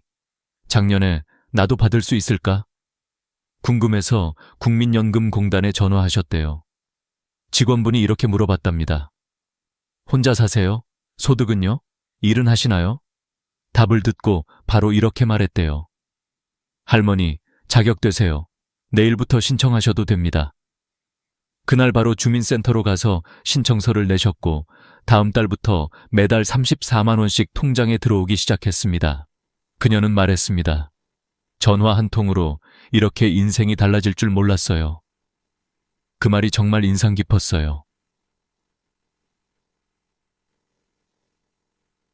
여러분, 지금이라도 늦지 않았습니다. 작년에 안 됐던 분도 올해는 받을 수 있습니다. 조건이 완화됐고 금액도 올랐습니다. 지금 바로 확인해 보세요. 전화 한 통이면 됩니다. 저 기초연금 받을 수 있나요? 이 한마디면 충분해요. 그 전화 한 통이 당신의 한 달 생활비를 바꿀 수 있습니다. 자, 이제 두 번째 이야기로 넘어가 볼까요? 일할 수 있는 어르신들에게는 더 좋은 소식이 있습니다. 110만 개의 노인 일자리가 열렸습니다. 그중에는 하루 3시간만 일하고 29만 원 받는 일도 있고 전문직으로 76만 원 받는 자리도 있습니다. 다음은 일하러 나가고 싶은 어르신들에게 꼭 필요한 이야기입니다. 노후의 가장 큰 걱정은 돈보다도 외로움이라고들 하죠. 그런데요, 놀랍게도 일자리가 그 두 가지를 한꺼번에 해결해 줍니다. 소득도 생기고 사람도 만나고 삶의 의미도 되찾을 수 있으니까요. 2025년 기준으로 노인 일자리가 무려 110만 개로 늘어났습니다. 작년보다 7만 개나 많아요. 정부가 이제는 일하고 싶은 어르신들에게 기회를 주자라며 베이비붐 세대가 본격적으로 고령층에 진입하자마자 예산을 크게 늘린 겁니다. 그럼 어떤 일자리가 있는지 하나씩 볼까요? 첫 번째는 공익활동형이에요. 이게 전체의 70%를 차지해요. 69만 2천 개 자리가 있습니다. 초등학교 앞에서 등하교 도우미를 하시거나 공원 청소, 노인 돌봄, 도서관 정리 같은 일입니다. 어렵지 않아요. 하루 3시간, 한 달에 30시간 정도 일하시면 됩니다. 한 달 29만 원을 받습니다. 인천에 사는 67세 정미숙 할머니는 노노케어 사업에 참여하고 계십니다. 노인이 노인을 돌보는 일, 정말 멋지지 않나요? 일주일에 3번, 혼자 사는 80대 어르신 댁을 방문해 안부를 묻고 밥 드셨는지, 약 챙기셨는지 확인해드리죠. 할머니는 말씀하셨어요. 돈도 좋지만 사람을 도우니까 내가 살아있는 것 같아요. 그 말에 눈물이 핑 돌았어요. 두 번째는 사회 서비스형입니다. 이건 좀 더 전문적인 일입니다. 요양원, 어린이집, 복지시설 등에서 보조교사나 돌봄 도우미로 일합니다. 급여는 월 76만 원이에요. 공익활동형보다 훨씬 높죠. 서울 노원구의 65세 김영희 할머니는 작년에 어린이집 보조교사로 일하셨습니다. 아이들과 함께 노래 부르고 점심시간에는 식사 도와드리고 낮잠 시간엔 이불을 덮어주셨죠. 하루가 너무 빨리 가요. 아이들 웃음소리가 제 젊은 시절 같아요. 그녀는 그렇게 말했습니다. 기초연금 34만 원과 합치면 월 110만 원이 넘어요. 이제 생활비 걱정 안 해요. 손주 용돈도 줘요. 이게 바로 일하는 행복입니다. 세 번째는 민간형 일자리입니다. 이건 실제 기업이나 상점에서 일하는 거예요. 편의점, 마트, 주유소, 경비, 청소, 사무보조 등등 다양합니다. 이건 최저임금 이상 받습니다. 하루 4시간만 일해도 월 100만 원이 넘습니다. 수원에 사는 71세 박철수 할아버지는 아파트 경비원으로 일하고 계세요. 아침 8시에 출근해서 저녁 5시에 퇴근해요. 입주민들이 항상 고맙습니다. 인사할 때마다 힘이 나요. 할아버지는 한 달에 180만 원을 받습니다. 나이 들어서도 이렇게 일할 수 있다는 게 감사해요. 이젠 손주들 용돈도 주고 아내랑 여행도 다녀요. 그 미소에는 자존감이 가득했습니다. 자, 이제 중요한 건 어떻게 신청하느냐입니다. 이건 생각보다 간단하지만 빨리 해야 합니다. 신청 자격. 대부분 만 65세 이상이지만 일부 사회 서비스형은 만 60세부터 가능합니다. 신청 시기. 매년 12월부터 다음 해 1월 사이. 일찍 신청할수록 합격 확률이 높습니다. 울산의 68세 이경수 할머니는 작년에 12월 말에 신청했다가 대기 번호를 받았어요. 결국 3월에서야 일자리를 시작했죠. 2달치 월급을 그냥 날렸어요. 그러니 이번엔 꼭 12월 초에 신청하세요. 신청 방법. 가까운 주민센터, 노인복지관, 대한노인회에서 직접 신청. 인터넷으로는 노인 일자리 홈페이지에서도 가능합니다. 준비 서류, 신분증, 통장 사본, 자격증 있을 경우, 선발 기준, 소득이 낮을수록, 독거 어르신일수록, 국가유공자, 장애인, 자격증 보유자는 점수가 높습니다. 일자리는 단순히 돈을 버는 수단이 아닙니다. 삶의 리듬을 되찾고 외로움을 덜고 세상과 이어지는 달입니다. 집 안에만 있으면 시간이 너무 길지만 밖으로 나가면 하루가 짧고 마음이 젊어집니다. 그래서 저는 이렇게 말씀드립니다. 이건 일자리가 아니라 당신의 두 번째 인생입니다. 이제 다음은 네 번째 주제입니다. 병원비 부담이 줄어드는 확실한 방법. 나이가 들수록 병원에 가는 일은 늘어나지만 그만큼 돈 걱정도 커지죠. 하지만 2025년부터 달라집니다. 어떻게 줄어드는지 구체적으로 알려드릴게요. 살다 보면 누구나 병원에 갈 일이 생기죠. 특히 나이가 들면 더 자주 병원 문을 열게 됩니다. 그럴 때마다 마음 한켠이 불안해집니다. 이번엔 얼마나 나올까? 혹시 또 카드값이 밀리면 어쩌지? 하지만 여러분, 이제 그 걱정을 조금 덜 수 있게 됐습니다. 2025년부터 병원비 부담이 확 줄어듭니다. 먼저 가장 반가운 소식부터 말씀드릴게요. 75세 이상 어르신의 외래진료비 본인 부담률이 30%에서 25%로 내려갑니다. 5%밖에 안 되잖아? 하실 수도 있죠. 하지만 자주 병원 다니시는 분들에게는 이 5%가 큽니다. 1년에 병원비가 200만 원이라면 10만 원을 아끼는 셈이에요. 매달 약값, 진료비, 검사비가 모이면 꽤 큰 돈이죠. 이 제도의 목적은 단순히 돈을 줄여주는 게 아닙니다. 아파도 병원에 가지 못하는 어르신이 없게 하자. 이게 정부의 생각이에요. 실제로 통계청 자료를 보면 75세 이상 어르신 중 3명 중 1명은 돈이 없어서 병원을 못 간 적이 있다고 답했습니다. 그 현실을 바꾸기 위한 첫걸음이 바로 이번 개편이에요. 또 하나, 건강보험 본인 부담 상한액 제도를 꼭 알아두셔야 합니다. 이건 정말 많은 분들이 모르세요. 1년 동안 낸 병원비가 일정 금액을 넘으면 그 초과분은 국민건강보험공단이 돌려줍니다. 예를 들어볼까요? 서울 강동구에 사는 72세 박정숙 할머니는 작년에 병원비로 약 620만 원을 냈습니다. 퇴원하고 나서 집으로 편지가 한 통 왔어요. 본인 부담 상한액 초과금 135만 원을 환급해드립니다. 그때서야 알았다고 하셨습니다. 그 돈이 다시 들어올 줄은 몰랐어요. 이런 제도가 있는 줄 처음 알았어요. 그럼 어떻게 확인하느냐? 너무 간단해요. 국민건강보험공단 1577-1000으로 전화하세요. 제가 올해 병원비를 얼마나 냈는지, 상한액을 넘었는지 알고 싶어요. 이 한마디면 상담원이 다 확인해 줍니다. 자동으로 돌려받는 경우도 있지만 가끔 주소나 계좌 정보가 틀리면 누락될 수도 있습니다. 그래서 꼭 한번 확인 전화하는 게 좋아요. 그리고 또 하나, 저소득층 어르신 의료비 지원 제도가 있습니다. 기초생활수급자이거나 차상위계층이라면 병원비의 대부분을 국가가 부담합니다. 예를 들어 차상위계층 어르신은 입원비 본인 부담률이 10%, 외래진료비는 5%로 줄어듭니다.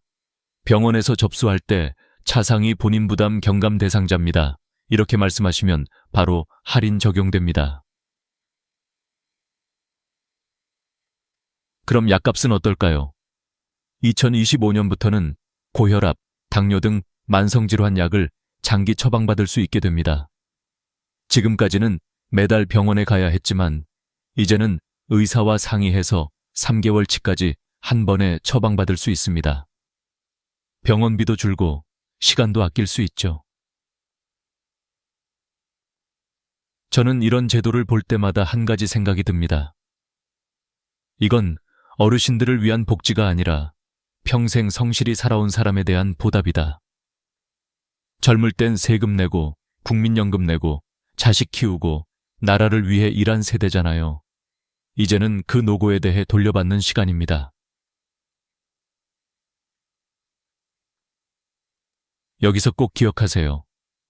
75세 이상 외래 진료비 25%로 인하 병원비가 너무 많으면 상한액 초과분 환급 기초생활수급자 차상위층은 병원비 최대 90%, 감면 만성질환 약 3개월치 장기 처방 가능.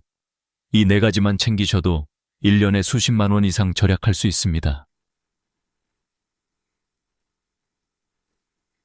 박정숙 할머니는 이렇게 말씀하셨어요. 예전엔 병원 가는 게 무서웠어요. 근데 지금은 덜 걱정돼요. 돈보다도 마음이 편해졌어요. 그 말이 참 따뜻했어요. 건강한 노후란 돈이 많은 게 아니라 걱정이 적은 삶이잖아요. 이제 그 다음은 겨울이 다가올수록 꼭 알아야 할 이야기입니다. 난방비와 전기요금을 절반으로 줄여주는 방법. 에너지 바우처 제도가 올해부터 완전히 달라졌습니다. 혼자 사는 분도 부부가 사는 분도 꼭 신청하셔야 해요. 다음은 겨울을 따뜻하게 만들어줄 지원금 이야기, 에너지 바우처입니다. 겨울이 다가오면 제일 먼저 떠오르는 게 있죠. 난방비. 한겨울에는 보일러를 조금만 켜도 요금이 훅 올라갑니다. 특히 혼자 사시는 어르신들, 기초생활수급자분들에게는 정말 큰 부담이에요. 그런데 올해부터 이 걱정을 크게 덜 수 있게 됐습니다. 2025년 에너지 바우처 제도 완전히 달라졌습니다. 먼저 금액부터 알려드릴게요. 혼자 사는 분은 29만 5천 원, 두 분이 함께 사시면 43만 3천 원, 3명이면 57만 2천 원, 4명 이상이면 70만 1천 원까지 지원됩니다. 작년보다 많게는 10만 원 이상 올랐어요. 서울 강북구의 75세 정춘자 할머니는 올해 처음 이걸 신청하셨대요. 작년엔 몰라서 못 받았는데 올해는 동사무소 직원이 알려줘서 받았어요. 정말 다행이죠. 할머니는 난방비 부담이 반으로 줄었다며 환하게 웃으셨습니다. 보일러 마음 놓고 틀 수 있어서 너무 좋아요. 예전엔 전기장판만 덮고 떨었는데 이젠 집이 따뜻하니까 마음까지 편해요. 그런데 올해 가장 큰 변화는 여름 겨울 구분 폐지입니다. 작년까진 여름용 겨울용으로 나눠서 지원됐는데 이제는 한 번에 전체 금액이 지급됩니다. 즉, 언제, 얼마나 쓸지는 여러분이 정할 수 있습니다. 예를 들어 여름엔 선풍기로 버티고 겨울에만 많이 쓰고 싶다면 겨울에 몰아서 써도 됩니다. 반대로 더위에 약하신 분들은 여름에 먼저 써도 돼요. 정부가 아니라 당신이 직접 선택하는 구조로 바뀐 겁니다. 그럼 누가 받을 수 있느냐고요? 이 조건에 해당되면 받을 수 있습니다. 1. 기초생활수급자. 생계, 의료, 주거, 교육급여 중 하나라도 받는 분. 2. 그리고 아래 조건 중 하나라도 해당되면 됩니다. 만 65세 이상 어르신, 장애인, 영유아가 있는 가정, 임산부, 중증질환자, 한부모 가족. 신청은 간단합니다. 방법 1. 주민센터 방문 신분증만 들고 가까운 주민센터로 가세요. 에너지 바우처 신청하러 왔어요. 담당자가 신청서와 함께 사용 방법을 안내해 줍니다. 방법 2. 복지로 홈페이지 온라인 신청 공동인증서나 간편인증으로 로그인 후 클릭 몇 번이면 끝납니다. 요즘은 휴대폰으로도 가능해요. 신청 마감일은 12월 31일, 사용 기간은 내년 5월 25일까지. 올해 7월부터 이미 사용 중인 분들도 많아요. 그리고 중요한 포인트 하나. 에너지 바우처는 두 가지 방식으로 사용할 수 있습니다. 1. 가상카드형, 전기 도시가스 지역 난방, 고지서에서 자동 차감됩니다. 2. 실물카드형, 국민행복카드로 지급되어 연탄 등유 LPG를 살 때 직접 결제, 신청할 때 두 가지 중 원하는 방식 하나를 고르시면 됩니다. 그럼 이런 분들이 궁금하실 거예요. 작년에 이미 받았는데 올해도 다시 신청해야 하나요? 아닙니다. 주소나 가족 구성, 계좌가 변동이 없으면 자동 신청됩니다. 하지만 만약 이사했거나 가족 수가 달라졌다면 반드시 다시 신청해야 합니다. 정리해 드릴게요.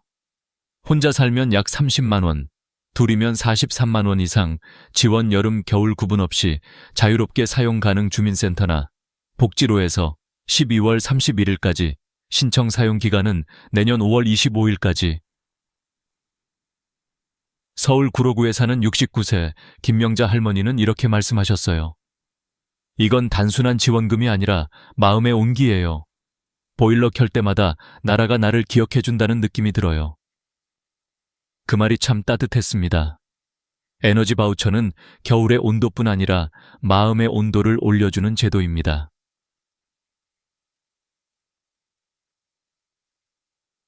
이제 마지막 5번째 이야기로 넘어가겠습니다. 매일 타는 버스, 매번 찍는 교통카드. 그 한 번의 삑에도 숨은 혜택이 있다는 걸 아시나요? 올해부터 일부 지역에서는 버스비도 돌려받을 수 있습니다. 다음은 교통비 혜택. 65세 이상 어르신이 절대 놓치면 안 되는 마지막 지원 제도입니다. 삑. 버스나 지하철을 탈 때마다 듣는 익숙한 소리. 하지만 여러분, 그 한 번의 삑에 숨은 돈이 있다는 걸 알고 계셨나요? 2025년부터는 65세 이상 어르신의 교통비 지원이 전국으로 확대되고 있습니다. 그냥 몇천 원 아끼는 거겠지라고 생각하실 수 있지만 매일 이용하신다면 1년에 수십만 원이 절약됩니다. 매언저, 가장 기본이 되는 건 지하철 무료 이용 제도입니다. 65세 이상이라면 전국 어디서나 무료로 이용 가능하죠. 서울, 부산, 대구, 광주, 인천, 어디든 경로우대 교통카드 한 장이면 충분합니다. 그런데 문제는 버스입니다. 지하철은 공짜인데 버스는 유료인 지역이 많아요. 그래서 정부와 지방자치단체들이 올해부터 버스비 지원 시범 사업을 시작했습니다. 대표적인 곳이 경기도 화성, 안양, 평택, 성남, 의왕, 남양주입니다.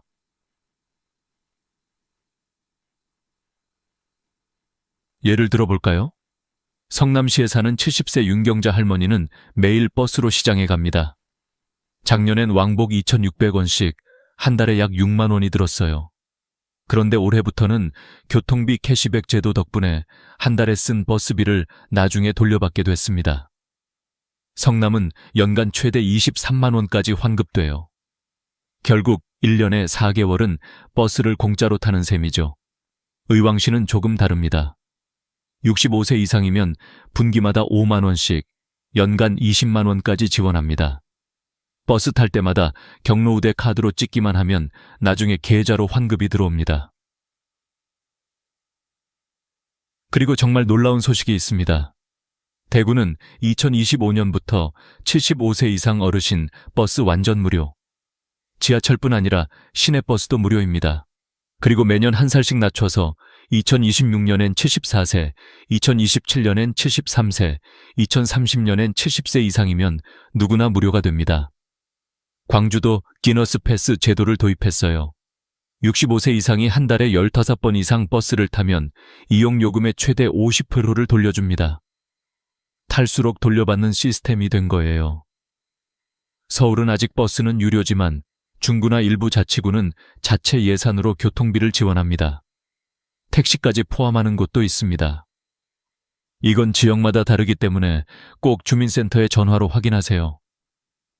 65세 이상 교통비 지원 있나요? 이 한마디면 담당자가 바로 알려줍니다.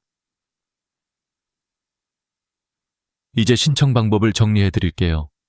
카드 재발급 대부분의 지역은 농협 또는 주민센터에서 재발급 받습니다. 신분증과 통장만 들고 가세요.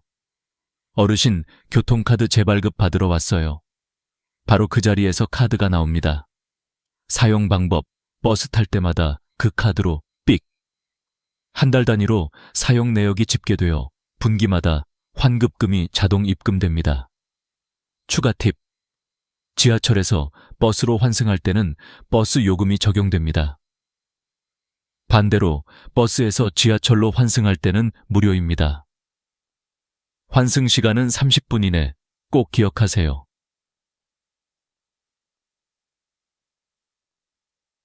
마지막으로 KTX와 SRT 할인 혜택도 있습니다.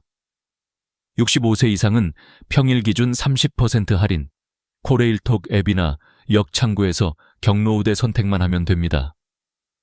이젠 기차 타고 손주 보러 가는 길도 부담이 덜해요. 한 어르신의 말처럼 이건 단순한 교통비 절감이 아니라 이동의 자유를 되찾는 제도입니다. 이제 5가지 정책을 모두 살펴봤습니다. 기초연금, 일자리, 병원비, 에너지 바우처, 교통비 지원. 이 5가지를 챙기면 월 평균 생활비를 50만 70만 원 절약할 수 있습니다. 무엇보다 중요한 건 신청해야만 받을 수 있다는 점. 지금 바로 전화하고 확인하고 움직이세요. 다음은 마지막 이야기입니다. 놓치지 않기 위한 실전 행동 체크리스트 10가지. 오늘 당장 해야 할 일을 하나하나 정리해 드리겠습니다.